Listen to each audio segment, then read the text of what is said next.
यही का तमाम ये तंगो दीवार है, पैसा ही रंगो रूप है, पैसा ही माल है।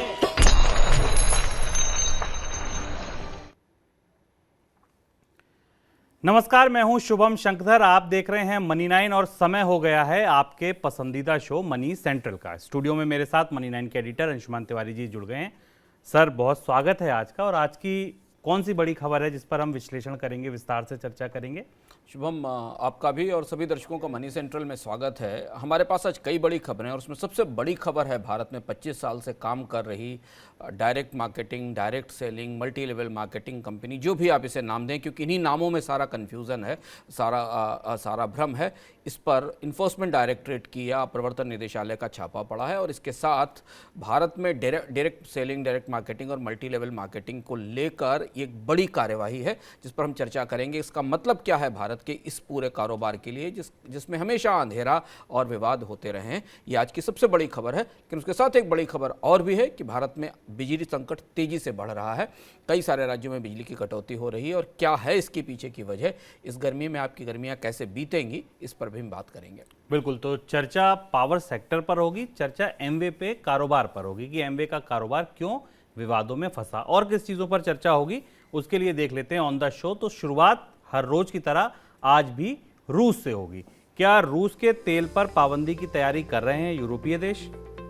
अभी और बढ़ेगा महंगाई का दर, चर्चा महंगाई पर भी होगी। कितना गहरा है बिजली संकट, जैसा अंशुमान जी ने जिक्र किया। HDFC से निवेशक क्यों मायूस हुए, ये भी आज चर्चा का विषय है। और चलते चलते आज की बड़ी खबर, जैसा अंशुमान जी ने बताया, एमवे है। एमवे पर हम विस्तार से चर्चा करेंगे। शुरुआत रूस से। यूरोप के देश अब रूस पर आर्थिक प्रतिबंध और कड़े करने की तैयारी कर रहे हैं। रिपोर्ट्स की माने तो यूरोपियन यूनियन के नेता रूस के तेल के आयात पर पूरी तरह प्रतिबंध लगाने की रणनीति तैयार कर रहे हैं। यूरोप के अधिकतर नेताओं का तर्क है कि यूक्रेन के साथ युद्ध चलाने के लिए रूस उसी पैसे का इस्तेमाल कर रहा है जिस पैसे को वह रूस के तेल और गैस को बेचकर कमाता है। यूरोप के देश रूस से खरीदे गए तेल और गैस के भुगतान के लिए अब तक 35 अरब यूरो दे चुके हैं, और ये तब से जब से युद्ध शुरू हुआ। यानी कि एक तरफ युद्ध रोकने पर दबाव बनाया जा रहा है और दूसरी तरफ वही यूरोपीय देश रूस को 35 अरब यूरो का भुगतान कर चुके हैं। हालांकि यूरोपियन यूनियन के तमाम देश अभी इस बात पर एकमत नहीं है कि रूस के तेल पर अभी भी पाबंदी लगाई जाए। सर, ऐसी स्थिति में क्या रूस के तेल पर यूरोप निर्भरता कम कर पाएगा? क्या रणनीति बनाई जा रही है? शुभम, रूस पर सैंक्शंस की छठी किश्त की तैयारी शुरू हो गई है। लग्जमबर्ग में और ब्रसल्स में और यूरोपियन यूनियन के अलग अलग देशों में गहरी कूटनीतिक गहमागहमी है। इस बात की पेशबंदी की जा रही है कि यूरोप के सारे देश एक साथ साझे फैसले के साथ रूस के तेल पर के कारोबार पर प्रतिबंध लगाएं और रूस से तेल लेना बंद करें, जो कि लगभग 25% ज़रूरत है यूरोप की, वो रूस के तेल से पूरी होती है।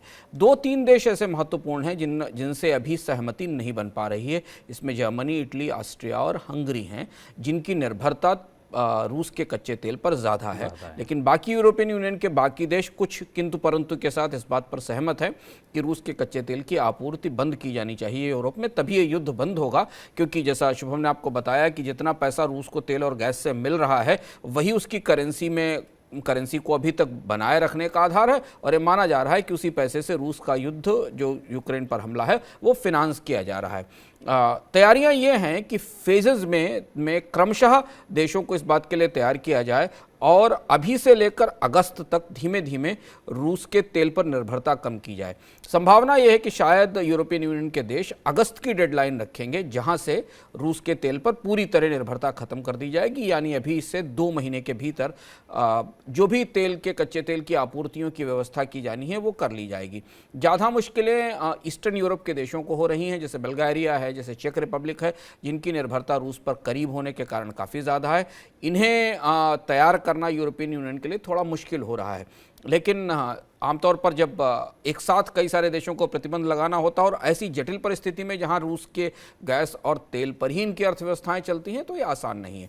दूसरा ये कि यूरोप की आंतरिक राजनीति, कुछ देशों में चुनाव होने की तैयारी चल रही है, वो भी इसमें बाधा बन रही है। लेकिन एक चीज़ शुभम पूरे यूरोपियन यूनियन और अमेरिका के भीतर ये स्वीकार कर ली गई है कि जब तक रूस के तेल और गैस पर पाबंदी नहीं लगाई जाएगी, ये युद्ध समाप्त नहीं होगा या रूस को वो सबक नहीं मिलेगा हमले का जो सबक देने की तैयारी की जा रही है। और यही सब ओहापोह के बीच, कश्मकश के बीच आप देखिए कच्चे तेल की कीमतें बाजार में लगातार ऊपरी स्तर पर बनी हुई हैं। अभी भी जब हम बातचीत कर रहे हैं तो ब्रेंट की कीमतें $111 प्रति बैरल के करीब हैं। अब बात देश की, बात बिजली संकट की। गर्मी जैसे जैसे आगे बढ़ रही है, बिजली की मांग भी उसी रफ्तार से आगे बढ़ रही है, उसमें भी बढ़ोतरी हो रही है, इजाफा हो रहा है। लेकिन इस मांग के साथ साथ एक चीज़ और बढ़ रही है, वो है बिजली की किल्लत। बिजली की कटौती अब कई राज्यों में बड़े पैमाने पर होने लगी है। कोयले की कमी की वजह से पावर प्लांट से जितनी मांग है उस लिहाज से उत्पादन नहीं हो पा रहा है। अप्रैल के पहले पखवाड़े में यानी 15 दिनों में देश भर में मांग के मुकाबले 1.4% कम बिजली की सप्लाई हुई और कई राज्यों में पावर कट अब इसकी वजह से शुरू हो गए हैं। कुछ राज्यों में तो मांग के मुकाबले 8% तक बिजली की सप्लाई कम रही है, यानी कि अगर मांग 100 यूनिट की है तो वहाँ 92 यूनिट बिजली ही पहुँच पा रही है, दी जा रही है। सर, मांग, बिजली की कटौती और कोयले की उपलब्धता, इन तीनों का ताज़ा तस्वीर क्या उभर रही है, ताज़ा तस्वीर बन क्या रही है? अभी तक सरकार पिछले मार्च के बाद से हम लगातार मनी सेंट्रल में ये बता रहे हैं कि भारत में बिजली का संकट इस गर्मी में आएगा कोयले की आपूर्ति को लेकर। दाएं बाएं करने के बाद सरकार ने आमतौर पर ये बात मान ली है कि कोयले की शॉर्टेज है और बिजली की कटौती हो रही है। ये बात सरकार ने स्वीकार की है। एक कमेटी भी बनाई गई है कोल पावर और रेलवे के बीच में, जो इसे सप्लाई और कोयले की सप्लाई को संतुलित करने की कोशिश कर रही है। पहले हम शुभम समझते हैं कि मांग का परिदृश्य क्या है। लगभग 14% की पीक डिमांड शॉर्टेज तक पहुंच गया है भारत की बिजली और मांग और सप्लाई का परिदृश्य। जो ताजे आंकड़े उस हिसाब से भारत में जो पीक पावर डिमांड है वो 2022 की चौथी तिमाही में 187 गीगावाट के आसपास पहुंच गई, जो कि पिछले साल 179 गीगावाट के आसपास थी। एक और बड़ा इंडिकेटर जो हमको मिलता है वो इंडियन पावर एक्सचेंज से मिलता है, जहां जो पर किलोवाट आवर की कीमत है वो 4.4 रुपए है, जो 10 साल के सर्वोच्च स्तर पर है। और इससे ये पता चलता है कि बाजार में बिजली की मांग कितनी ज़्यादा है और उत्पादन कम हो रहा है। अब इसके बाद हम तीसरी चीज़ देखते हैं कि बिजली की कटौती क्यों हो रही है। उसकी सबसे बड़ी वजह है कि कोयले की सप्लाई न होने के कारण देश भर के अधिकांश 12 से 13 राज्यों में बिजली घरों ने आर्टिफिशियल डिमांड सप्रेशन शुरू कर दिया है, कृत्रिम रूप से मांग को कम करने की प्रोसेस शुरू कर दी। उसकी वजह यह है कि 80 पावर प्लांट्स भारत में ऐसे हैं जिनके पास अब कोयले की सप्लाई क्रिटिकल लेवल से नीचे आ गई और 10 पावर प्लांट ऐसे हैं जो इंपोर्टेड कोल पर बेस्ड हैं, वहां पर क्रिटिकल लेवल पर कोयला है। और ऐसी परिस्थिति में बिजली घरों को अपने बिजली उत्पादन में कमी करनी पड़ रही है और वो हमारे आपके पास बिजली की कटौती के रूप में सामने आ रही है। तीसरा और एक बड़ा हिस्सा जो gas power based power plant है, आमतौर पर बिजली की किल्लत के समय जो गैस बेस्ड पावर प्लांट हैं वो थोड़ी मदद करते हैं, लेकिन गैस की कीमतें अंतर्राष्ट्रीय बाजार में इतनी ज़्यादा बढ़ चुकी हैं और भारत में गैस की कीमतें इतनी ज़्यादा बढ़ चुकी हैं कि गैस के प्लांट जो हमारे पास सूचना है उसके हिसाब से तो वो सबसे कम PLF पर, यानी जो उनका प्लांट लोड फैक्टर होता है, यानी जितना उत्पादन की क्षमता होती है उसके से बहुत निचले स्तर पर काम कर रहे हैं, क्योंकि उन्हें गैस की कीमतों के हिसाब से आगे कीमतें मिलने की संभावना नहीं दिखाई दे रही है। कोल इंडिया, सरकार और रेलवे मिलकर आपूर्ति बढ़ाने की कोशिश कर रहे हैं, लेकिन एक तरह से सारे बिजली घरों को और राज्यों को यह बताया गया है कि कोयले की आपूर्ति होने में समय लगेगा और इसलिए इस गर्मी में बिजली की किल्लत लगातार बनी रहेगी। कोशिशें ये हैं कि बिजली की जो शॉर्टेज है वो 8 से 14% है, इससे ऊपर न जाने दी जाए, लेकिन अगर इससे ऊपर जाती है तो फिर चुनौती औद्योगिक राज्यों में और ज़्यादा बढ़ेगी, जहाँ पर फैक्ट्रियाँ दोबारा शुरू हो रही हैं, मांग वापस निकलने की संभावना बन रही है। सर, राज्यों के बिजली बोर्ड के घाटे पाटने के लिए भी एक स्कीम की शुरुआत हुई है, उसकी भी चर्चा है, उसमें कैसे काम होगा, वो क्या स्कीम है? ये मुझे लगता है सबसे महत्वपूर्ण और आखिरी इनिशिएटिव कहा जाए पिछले सालों में है। हम लगातार देखते चले आ रहे हैं कि लगभग पिछले 15 सालों से 10 से 15 सालों से केंद्र सरकार, कोई भी किसी भी राजनीतिक दल की सरकार हो, वो बिजली बोर्डों के घाटे, जिन्हें अब हम डिस्कॉम कहते हैं या डिस्ट्रीब्यूशन कंपनियां कहते हैं, उनके घाटे संतुलित करने, समायोजित करने और ख़त्म करने के लिए हर तरीके के उपाय, हर तरीके के करतब कर चुकी हैं। लास्ट उदय स्कीम आई थी जिसमें राज्य में डिस्कॉम्स के घाटे राज्य सरकारों की जिम्मेदारी पर डाल दिए गए थे। उसके बाद अभी हाल में 2 बार आत्मनिर्भर पैकेज के तहत सस्ते कर्ज की विंडो खोली गई, लेकिन उसका कोई लाभ नहीं हुआ।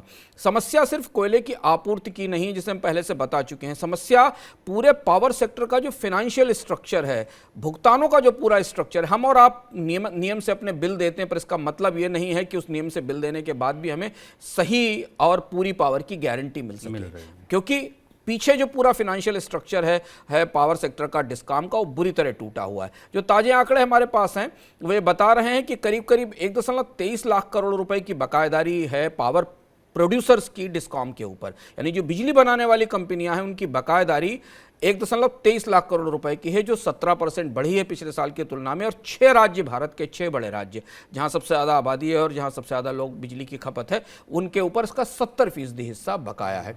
इन 6 बड़े राज्यों में मैं नाम बता देता हूं। इसमें तमिलनाडु है, इसमें महाराष्ट्र है, इसमें राजस्थान है, इसमें उत्तर प्रदेश है, इसमें आंध्र प्रदेश है और तेलंगाना है। और यहीं बिजली की कटौती भी आपको सबसे ज़्यादा दिखाई दे रही। अब सरकार ने आखिरी कोशिश के तौर पर एक नई कोशिश शुरू की है। इस स्कीम के बाकी ब्यौरे सामने आएंगे, जिसमें यह कहा जा रहा है कि इनके ऊपर जो करीब 90,000 करोड़ की बकायेदारी है, इसमें 5 राज्यों ने इस स्कीम में भागीदारी देने की सहमति जताई है। ऐसी रिपोर्ट हमारे पास है। ये सारे राज्य अपनी पिछली बकायेदारियों को, जो पीछे उपभोक्ताओं पर बकाया हैं, ये सब्सिडी के तौर पर बकाया, उसे लिक्विडेट कर देंगी, ख़त्म करेंगी। और उसके बाद अगले एक कट ऑफ डेट से वो बिजली घरों को और बिजली उत्पादन कंपनियों को फिर नए सिरे से पेमेंट करना शुरू करेंगे। ये स्कीम कैसे काम करेगी, इस पर बहुत सारे सवाल हैं। वो जो बकायेदारी, उसको लिक्विडेट कैसे किया जाएगा, उस बकायेदारी को चुकाएगा कौन, क्या उसे राइट ऑफ कर दिया जाएगा, बिजली कंपनियों के बैलेंस शीट पर इसका क्या असर पड़ेगा, इसके ब्यौरे हमारे पास अभी उपलब्ध नहीं है। लेकिन तैयारी ये चल रही है कि पिछला कीचड़ साफ किया जाए, उसे हटाया जाए और अब से आगे से ये व्यवस्था की जाए कि बिजली की राज्यों की जो बिजली वितरण कंपनियां हैं वो उत्पादकों का और उत्पाद बिजली प्रोड्यूसर्स का और बिजली प्रोड्यूसर्स कोयला सप्लायर का पैसा बकाया नहीं रखेंगे। और इसके लिए जो सबसे बड़ा फैसला इसके भीतर आने वाला, जो हमें आपको सबसे ज्यादा चुभेगा, वो ये कि ये सारे राज्य अपने यहां बिजली दरें क्रमशः बढ़ाने पर राजी हो गए। और इसमें कुछ राज्य ऐसे हैं जिन्होंने स्ट्रक्चरली, ढांचागत तौर पर पिछले 4 या 5 साल से बिजली दरों में बड़ी बढ़ोतरी नहीं की है। तो ये पूरा रिफॉर्म जो होने वाला है, जो बिजली घरों के बकायेदारी को खत्म करने के लिए होगा, इसकी जो परिणति होगी या जो इसका नतीजा होगा, वो इन राज्यों में बिजली में बढ़ोतरी के तौर पर दिखाई देगा। यह नया रिफॉर्म मेज पर है। ये 5 राज्य माना जा रहा है कि इस पर सहमति दे चुके हैं। कुछ अन्य राज्यों को भी राजी कराने की बात चल रही है, लेकिन भारत में सुधारों के होने में, अमल होने में, बाकी चीज़ों में समय लगता है। तब तक गर्मी में बिजली की किल्लत सही हो पाएगी, इस पर थोड़ा सा संदेह है। और इस स्कीम में सबसे ज़्यादा जो गौर करने वाली बात होगी वो ये होगी कि आप राइट ऑफ करके बिजली बोर्ड के घाटे तो पाट देंगे, लेकिन पावर प्रोड्यूसर्स को पैसा मिलेगा कहाँ से? क्या उन्हें बजट से पैसा दिया जाएगा? केंद्र सरकार उनके लिए कोई बॉन्ड लाई? क्या होगा क्या? ये इस स्कीम की सबसे अहम बात होगी, जिस पर हम नज़र बनाए रखेंगे और आपको बताएंगे। आगे बढ़ते हैं, महंगाई पर बात करते हैं। अगर आप केवल पेट्रोल डीजल की बढ़ती महंगाई को महंगाई का बढ़ना मांगते हैं तो आप थोड़े सतर्क हो जाइए, क्योंकि एक और जिद्दी महंगाई है जो ज़्यादा जिद्दी है, आपकी जेब तक आ रही है। देखिए मनी 9 की स्पेशल रिपोर्ट, फिर इस पर चर्चा करेंगे। महंगाई के प्रति आपका गुस्सा अगर सिर्फ पेट्रोल डीजल तक सीमित है तो जरा अपने खान पान का हिसाब लगाइए। आटा, रिफाइंड, सब्जी, दूध सब महंगे हो गए। थाली की लागत दिनों दिन बढ़ रही। दफ्तर के सामने की चाय भी 15 रुपए और मट्ठी 5 रुपए की हो गई। महंगाई के ताजा आंकड़े इन्हीं अनुभवों का आधिकारिक दस्तावेज है। मार्च में थोक महंगाई बढ़ने की रफ्तार 14.55% दर्ज की गई है। यानी पिछले साल थोक बाजार में जो सामान 100 रुपए का मिल रहा था, आज उसकी कीमत 114 रुपए के पार है। थोक महंगाई 14% के पार गेहूं, आलू और तिलहन की पीठ पर चढ़कर पहुंची है। मार्च में गेहूं की थोक महंगाई 14.04%, आलू की 24.62% और तिलहन की 22.49% बढ़ी है। अब आपको समझ आया होगा कि ब्रेड, नमकीन, चिप्स, बिस्किट के पैकेट पहले से हल्के या फिर महंगे क्यों हो गए। बात यहीं तक नहीं है, वनस्पति तेल, स्टील प्रोडक्ट और बेस मेटल्स ने भी महंगाई की आग में घी का काम किया है। मार्च में वनस्पति तेल 16%, स्टील उत्पाद 16% और बेस मेटल्स की महंगाई 25% की दर से बढ़ी है। बाकी पेट्रोल, डीजल और एलपीजी का महंगा होना तो किसी से छिपा नहीं है। थोक महंगाई कंपनियों और उद्योगों के लिए होती है, जो खुदरा महंगाई के रास्ते हम और आप तक पहुंचती है। खुदरा महंगाई भी 7% के पास है। कंपनियां 14% महंगा माल खरीद रही हैं और अपने उत्पादों के दाम औसत 7% बढ़ा रही हैं। यानी आने वाले दिनों में हमारी आपकी महंगाई और बढ़ेगी। खाने की थाली में इसका असर अनाज और सब्जियों की कीमतों में देखने को मिल सकता है।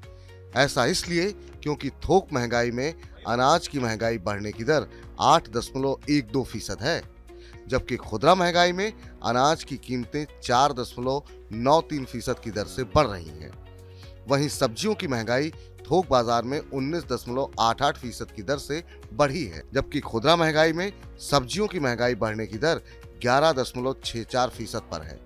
इसके अलावा मीट, मछली, दालों और तेल की महंगाई दोनों ही मोर्चों पर कमोबेश एक सी है। मोटी बात यह कि महंगाई का दर्द आने वाले दिनों में बढ़ेगा और ये लंबा चलने वाला है।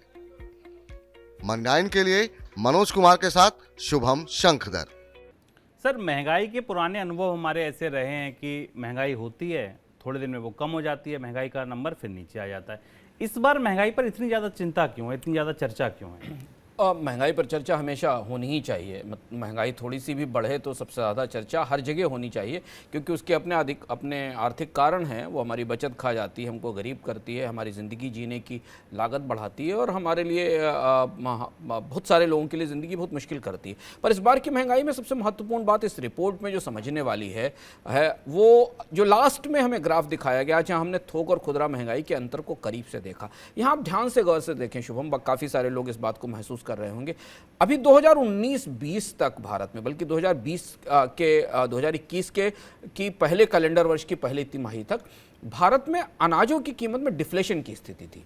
भारत में स्थिति थी कि अनाजों की, दाल की या कृषि उत्पादों की कीमतों में आमतौर पर बढ़ोतरी नहीं बल्कि गिरावट हो रही थी। और भारत ने सबसे लंबी डिफ्लेशन देखी थी अनाज की कीमतों में, और बल्कि इस पर पूरा विवाद था राजनीतिक रूप से कि किसानों को उनके फसल की अच्छी कीमत नहीं मिलती है, उनको एमएसपी बहुत ज़्यादा बढ़ाया नहीं जाता है। अब हम पहली बार सडनली इस साल अनाज की कीमत में बड़ी बढ़ोतरी देख रहे हैं। किसानों के नजरिए से देखने पर यह बहुत अच्छी खबर है, क्योंकि लंबे समय से वो इस कीमतों में बढ़ोतरी की उम्मीद कर रहे थे। पर यहाँ जो दुविधा और जो चुनौती सरकार के लिए, जिस सरकार जिसकी तपिश महसूस कर रही, वो ये पेट्रोल डीजल की महंगाई झेल ली गई, मेटल की महंगाई झेल ली गई। आप अपना फ़ोन नहीं बदलेंगे, आप अपना फ्रिज नहीं बदलेंगे, अपने घर में स्टील का सामान नहीं बदलेंगे, बाइक नहीं चलाएंगे, लेकिन फूड इन्फ्लेशन, खाने पीने की महंगाई सबसे ज़िद्दी और सबसे खतरनाक होने वाली है, ये आंकड़ा बताता है। फूड इन्फ्लेशन में दो तरीके की महंगाई, जिसका आपने जिक्र किया, एक सीजनल महंगाई होती है जो हमें अभी तक पिछले 7-8 सालों के अनुभवों में सब्जियों के स्तर पर दिखाई देती है। उसका एक लोकल फ्लेवर है और उसका एक रीजनल फ्लेवर है। किसी एक मंडी में आपको आपूर्ति बाधित होने के कारण, ट्रक की हड़ताल के कारण, मौसम के कारण आलू की, टमाटर की, प्याज की, वेजिटेबल्स की डिमांड सप्लाई में मिसमैच होता है और कीमतें बढ़ जाती हैं। थोड़ा सा रीजनल स्पेस भी दिखता है जब हमें अंडा, मीट या बाकी चीज़ों की बढ़ोतरी दिखती है। पर यह महंगाई बहुत वोलेटाइल है। ये जैसे ही नई फसल आती है 3 हफ्ते बाद, 4 हफ्ते बाद नीचे आ जाती। ग्रेन्स की कीमत में सबसे महत्वपूर्ण तेजी, खासतौर से गेहूं की कीमत में जो बड़ी तेजी है, वो हमें पहली बार दिखाई दे रही है। अभी तक हमारी पूरी थाली में जो एक महंगाई हमें सबसे ज़्यादा परेशान करती थी शुभम पिछले 3-4 सालों में, वो थी खाद्य तेल की महंगाई, एडिबल ऑयल्स की, जिसमें लगातार सरकार की तमाम कोशिशों के बाद भी कीमतें नहीं बढ़ी। लेकिन अब तेल के साथ आटा भी शामिल हो रहा है इसमें, और इसके साथ जब सीरियल्स की महंगाई बढ़ना शुरू होती है तो फूड इन्फ्लेशन, जिद्दी इन्फ्लेशन हो जाती है, क्योंकि अब बाजार का जो ट्रेड बैलेंस है वो डिमांड सप्लाई मिसमैच की तरफ जा रहा है। इसलिए चिंता यह है कि अगर गेहूं महंगा हुआ, आटा महंगा हुआ, बाकी चीज़ें महंगी हुई, तो खाद्य महंगाई मिलकर पेट्रोल, डीजल और बाकी चीज़ों की महंगाई से एक बड़ा जटिल और बहुत जिद्दी किस्म की घटना बनेगी, जिसे सुलझाना मुश्किल होगा। बिल्कुल, यानी कि महंगाई तो सारी बुरी है, खाद्य महंगाई इसलिए ज़्यादा बुरी है क्योंकि ये ज़्यादा जिद्दी होती है, एक बार आ जाए तो जल्दी जाती नहीं है। अगली खबर की तरफ बढ़ते हैं। HDFC बैंक में HDFC के विलय की खबरों के बाद शेयर बाजार में दिखा उत्साह ठंडा पड़ गया है। जिस दिन से विलय की घोषणा हुई है तब से लेकर अब तक दोनों कंपनियों के शेयर में लगातार गिरावट जारी है। 4 अप्रैल से अब तक HDFC बैंक के शेयर में 18% से ज़्यादा की गिरावट आ चुकी है। वहीं HDFC का शेयर 19% से ज़्यादा टूट चुका है। HDFC बैंक के नतीजे भी बाजार के अनुमानों से कमज़ोर रहे थे। सर, और क्या वजह है? ये दोनों तो बिल्कुल दलाल स्ट्रीट की डार्लिंग शेयर बोले जाते थे, सारे पोर्टफोलियो में म्यूचुअल फंड की पसंदीदा लिस्ट में होते थे। इनको इतनी पिटाई क्यों लग रही है? शुभम, आपको याद होगा कि हम लोगों ने जब HDFC के विलय पर अपना मनी सेंट्रल का शो किया था और तब हमने उसमें में इस बात का संकेत दिया था कि ये बहुत बड़ा विलय है, इसके साथ स्टॉक मार्केट की शायद तीसरी सबसे बड़ी कंपनी बनने जा रही थी। लेकिन अभी ये राह बहुत बड़ी घुमावदार है और इसमें बहुत सारे पेंच हैं, जिसके कारण ये विलय नतीजे तक पहुंचेगा कि नहीं, इस बात की संभावना थी और निवेशकों को सतर्क रहना चाहिए। और बात हमें पिछले एक हफ्ते में 10 दिन में दिखाई दे गई। 3-4 बड़ी चीज़ें हैं। एक बात तो ये कि इस विलय को रिजर्व बैंक का रेगुलेटरी अप्रूवल मिलेगा, मंजूरी मिलेगी, इस पर अभी तक किसी भी रेगुलेटर ने अपनी स्थिति स्पष्ट नहीं की। खासतौर पर बीमा बाजार कारोबार में जो एकाधिकार होगा इस कंपनी का, उसे लेकर काफ़ी सवाल हैं और इसलिए निवेशक सहमे हुए हैं कि कहीं ये विलय फंस ना जाए। दूसरी चीज़ ये है कि HDFC के बैंक के नतीजे चौथी तिमाही में अनुमानों से खराब रहे। इन्होंने मार्केट में इस विलय का सेंटीमेंट खराब किया। चौथी तिमाही में ट्रेजरी ग्रोथ भी घटी, नेट इंटरेस्ट मार्जिन में भी गिरावट आई।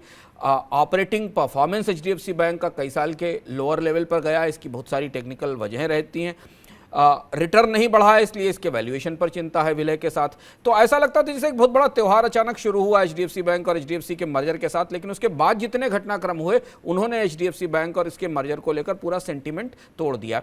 पर जो सबसे बड़ी बात मीडियम टर्म में इस पूरे विलय के पक्ष के अगेंस्ट जाती है वो ये कि इससे जुड़े हुए रेगुलेटरी सवालों की बात है। दूसरी चीज़ ये कि जो SLR और CRR की शर्तें जो बैंकों पर लगाई जाती हैं, एक हाउसिंग फाइनेंस कंपनी के बैंक में शामिल हो जाने के बाद उसके रिटर्न पर क्या असर पड़ेगा, ये परिस्थिति स्पष्ट नहीं है और इसलिए शायद हमें लगातार बाजार में HDFC बैंक और की पिटाई दिख रही है। हालांकि इसके बाद भी अगर आप लॉन्ग टर्म निवेशक हैं तो आप इसे थोड़ा धैर्य के साथ इस फेज़ को देखें, क्योंकि जितने भी बड़े एक्सपर्ट या ग्लोबल ब्रोकरेज फर्म्स हैं वो अभी इसे होल्ड करने, खरीदने की ही सलाह दे रहे हैं। लेकिन तात्कालिक तौर पर जब तक इस विलय की अंतिम रूपरेखा सामने नहीं आ जाती, जब तक इस विलय के सारे कंटूर्स, सारी चीज़ें सामने नहीं आ जाती, जो अनिश्चितताएं हैं उसके बाद दोनों मर्ज्ड एंटिटी की बैलेंस शीट कैसी होती, इसकी तस्वीर हमें नहीं मिल जाती, रेगुलेटरी नियमों को लेकर तस्वीरें साफ नहीं हो जाती, तब तक ये शेयर डगमगाता हिलता ही रहेगा। इस बात की संभावना दिखाई दे रही है और इसीलिए बाजार में इसमें गिरावट है। बिल्कुल, आपने अभी अपनी स्क्रीन पर देखा कि भले ब्रोकरेज हाउस ने जो लक्ष्य थे, टारगेट थे, वो भले कम किए हों, लेकिन सबकी सलाह लॉन्ग टर्म में खरीदारी की बनी हुई है। सोमवार को ईडी ने एमवे इंडिया एंटरप्राइजेस पर मल्टी लेवल मार्केटिंग घोटाले का आरोप लगाते हुए कंपनी की 757 करोड़ रुपए की संपत्ति जब्त कर ली। जब्त की गई संपत्ति में 411 करोड़ रुपए की प्रॉपर्टी और 36 बैंक अकाउंट में जमा 345 करोड़ रुपए का बैलेंस था। कंपनी ने वित्त वर्ष 2003 से 2022 तक 27,562 करोड़ रुपए इकट्ठे किए थे इन्वेस्टर्स को सामान बेचकर, जिसमें से 7588 करोड़ रुपए कमीशन के रूप में कंपनी के सदस्यों को, डिस्ट्रीब्यूटर्स को बांट दिए गए थे। ईडी ने कहा है कि कमीशन के चलते आम आदमी को काफ़ी महंगे प्रोडक्ट बेचे जा रहे थे और सदस्य उत्पाद इसलिए नहीं खरीद रहे थे कि वो बहुत अच्छे उत्पाद हैं या उनमें कोई बहुत फ़ायदा है, वो दरअसल अमीर बनने के लिए इसको खरीद रहे थे, जिससे उनकी मेहनत की कमाई बर्बाद हो रही थी। सर, एमवे के पूरे कारोबार में मुझे लगता है कि 25 साल से कंपनी भारत में काम कर रही है और प्रत्यक्ष या अप्रत्यक्ष रूप से कम नाम तो सबने सुना था और ये बिल्कुल एक हर घर में, मिडिल क्लास में देखिए चाहे बड़े क्लास में देखिए, एमवे सब जानते समझते थे। उनके कारोबार में ऐसा क्या था जो गैर कानूनी था, जिस पर ईडी ने छापा मारा या उनकी संपत्ति जब्त की? शुभम, एमवे या मल्टी लेवल मार्केटिंग कंपनियां या इन्हें डायरेक्ट सेलिंग कंपनियां कहें या इन्हें पिरामिड कंपनियां कहें, बहुत सारे नाम हैं इनके अलग अलग। इसे लेकर भारतीय बाजार में हमेशा भ्रम रहा था। चीज़ें बदलना शुरू हुई जब 2021 में सरकार ने एक नया कानून बनाया जिसका नाम था consumer protection and direct selling act 2021 और इसके आधार पर सारे राज्यों को एक एडवाइजरी जारी की गई कि मल्टी लेवल मार्केटिंग और पिरामिड बनाने वाली कंपनियों का कारोबार कानूनी नहीं है, यानी गैर कानूनी है। यहां से एमवे के लिए चुनौतियां आना शुरू हुई थी। हालांकि ये मामला 2011 का है जो बताया जा रहा है ईडी की तरफ से, लेकिन इसमें दो बड़ी चूक दिखती हैं और अमेरिका की एक कंपनी है और भारत के बाजार में काफ़ी समय से मौजूद थी। लेकिन अब जिस तरीके का जिस बड़े लेवल के ऊपर रेड हुई है उस हिसाब से एमवे का पूरा कारोबार ही इस रेड के दायरे में आ गया है। लगभग सारी की सारी एस्टेब्लिशमेंट और सब सारी चीजें इसके बीच में आ गई। दो बड़े वायलेशन यहां दिखते हैं। एक तो शुभम, मल्टी लेवल मार्केटिंग का एक थंब रूल है पूरी दुनिया में, यह माना जाता है कि कोई भी मल्टी लेवल मार्केटिंग कंपनी का 70% प्रोडक्ट उसके डिस्ट्रीब्यूटर से बाहर बिकना चाहिए। ये नियम है कि अगर कोई multi level marketing company, pyramid कंपनियां अलाउ नहीं है, अमेरिका में भी नहीं है। डायरेक्ट सेलिंग कंपनियां या मल्टी लेवल मार्केटिंग कंपनियों को अलग अलग ज्यूरिडिक्शंस में, अलग अलग देशों में अलग अलग तरीके से मंजूरी दी जाती है, पर शर्त यह है कि वो सेल 70% डिस्ट्रीब्यूटर्स के बाहर होनी चाहिए। यानी कंपनी जो सामान बनाती है वो चेन बनाते हुए नीचे तक लोगों को ना बेचे, बल्कि ऐसे लोग जो डिस्ट्रीब्यूटर नहीं है वो उसका सामान खरीदें। और इसी आधार पर डायरेक्ट सेलिंग और मल्टी लेवल मार्केटिंग के नियम भारत में कंज्यूमर प्रोटेक्शन के आधार पर तय किए गए थे। दूसरी महत्वपूर्ण बात जो ईडी के छापे से निकलकर सामने आती है, जिस पर चर्चा पहले से भी होती रही, वो ये कि कंपनी अपने सामानों की कीमत बहुत ज़्यादा महंगी रख रही थी, जबकि इसी तरीके के कंपेरेबल प्रोडक्ट बाजार में सस्ते और बेहतर प्रोडक्ट अवेलेबल थे। और ये सवाल हमेशा एमवे के साथ उठता रहा है, जो भी एमवे के सामान खरीदते रहे, कि आखिर वो ऐसा क्या दे रहे हैं जो इतना महंगा है। एक डिटर्जेंट या एक न्यूट्रिशन प्रोडक्ट वो इतना महंगा क्यों है, और जबकि इसी तरीके के प्रोडक्ट बाहर मिलते हैं। ये दो बड़ी चीजें थी। एक्टिविटी सबसे ज़्यादा तेजी से बढ़ी जब नए रूल आए, क्योंकि इससे पहले तक तो भारत में एक तरीके का रेगुलेटरी वैक्यूम था, एक खालीपन था, जिसके कारण इन कंपनियों के बारे में कोई कारोबार पर फैसला नहीं किया जा सकता था। लेकिन अब इसके बाद डायरेक्ट सेलिंग और मल्टी लेवल मार्केटिंग कंपनियों के लिए बड़ी चुनौती होगी कि वो अपने आप को कानूनों के हिसाब से कैसे से ठीक करें। अमेरिका में भी पिरामिड सेलिंग अलाउड नहीं है, मल्टी लेवल मार्केटिंग अलाउड है, पर इस शर्त के साथ वहाँ रूल ऑफ 70% कहा जाता है। उस रूल के तहत ही मल्टी लेवल मार्केटिंग कंपनियां काम कर सकती है। एमवे अमेरिका की ही कंपनी है। सर, पिछले साल इस कंपनी ने बड़े बड़े लक्ष्य रखे थे, अनुमान था कि ये कंपनी लक्ष्य के साथ आगे बढ़ेगी, फिर अचानक ये क्या हो गया? क्या कोई पुराना मामला खुल गया? क्या ऐसा हो गया कि पिछले साल तक जो नहीं पता था वो अब पता चल गया? पिछले साल तक ये खबरें आ रही थी कि एमवे ने अपने लिए भारत 25 साल हो गए एमवे को भारत में, करीब 2.5 दशक से कंपनी भारत में काम कर रही थी। और देखिए भारत के रेगुलेटर्स की कैसी अजीब परिस्थिति कि 25 साल से कंपनी भारत में काम कर रही, तब इसके कामकाज में कहीं कोई समस्या नहीं आई, और अचानक रूल बदलने के बाद लोगों को दिखाई पड़ा कि नहीं, ये तो मल्टी लेवल मार्केटिंग अलाउड नहीं है, ये कंपनी तो इतना महंगा प्रोडक्ट बेच रही है, और उस पर छापा पड़ता है। तो ये बताते हैं कि जब हमारे पास बाजार तेज दौड़ता है और रेगुलेटर्स सोते और सुस्त पाए जाते हैं, वो नियम बाद में बनाते हैं, जब गतिविधियां सामने आती हैं तब हमें दिखाई देता है। यहाँ पिछले साल तक एमवे के बारे में सूचनाएं आ रही थी कि वो भारत को अमेरिका और चाइना के बाद अपना तीसरा सबसे बड़ा बाजार मानती है। वो यहाँ भारत में 20,000 करोड़ के आसपास के टर्नओवर की बात कर रही थी। इसमें से एमवे की इसका जो सेल्स फिगर था 2002-03 से 2021-22 के बीच करीब 27,000 करोड़ के आसपास का था, 27,562 करोड़ रुपए के सेल्स का बात था। एमवे ने ये कहा था कि उसने अपने डिस्ट्रीब्यूटर्स को इस दौरान करीब 7,588 करोड़ का कमीशन पे किया है। तो एमवे की योजना थी कि, और कोविड के बाद नौकरियों में कमी और लोगों के पास काम के अवसर कम होने के कारण ये माना जा रहा था कि शायद डायरेक्ट मार्केटिंग या डायरेक्ट सेलिंग कंपनियों के लिए एक नई अपॉर्चुनिटी आएगी। लेकिन कानून बदलने के बाद इस कंपनी का पूरा कारोबार ही एक तरीके से गैर कानूनी लग रहा है। हालांकि कंपनी ने अपने बयान में कहा है कि 2011 का मामला है और वो लगातार रेगुलेटर्स को और एजेंसियों को सहयोग कर रहे हैं इस मामले की पूरी जांच में। सर, एक और सवाल की पिरामिड स्कीम क्या भारत में अब जो भी चल रही है इसको नजीर मान के ये माना जाए कि ये सारी जोखिम भरी है और देर सवेर सबको ऐसे ही फटना है? जोखिम भरी तो हैं, क्योंकि आप सरकार के कानून के हिसाब से अगर आप देखें तो इनकी लीगलिटी पे बहस हो सकती है, और बड़ी बहस है दुनिया में पिरामिड स्कीम, सेलिंग स्कीम्स पर, मल्टी लेवल मार्केटिंग स्कीम्स पर, डायरेक्ट सेलिंग स्कीम्स पर, क्योंकि इनकी जो डिवाइडिंग लाइन है ना, विभाजक रेखाएं बड़ी धुंधली हैं। लेकिन जोखिम भरी तो जरूर है, सरकार अपने कानून में मानती है। तो इन स्कीमों से मिलने वाले रिटर्न और इनसे मिलने वाले फायदे शायद कुछ लोगों तक सीमित होते हैं। इसलिए अब इस एमवे पर हुई कार्रवाई के बाद तो सरकार ने अपना इरादा स्पष्ट कर ही दिया है कि वो इस तरीके के कारोबार पर सख्त होगी और इन्हें आगे नहीं चलने देगी। तो ये थी हमारी आज की पेशकश। सर बहुत शुक्रिया आपका शो में जुड़ने के लिए, तमाम खबरों के विश्लेषण के लिए। कल फिर होगी आपसे मुलाकात शाम 7 बजे, तब तक के लिए दीजिए इजाजत। नमस्कार। का तमाम ये तंगो दीवार है, कैसा ही रंगो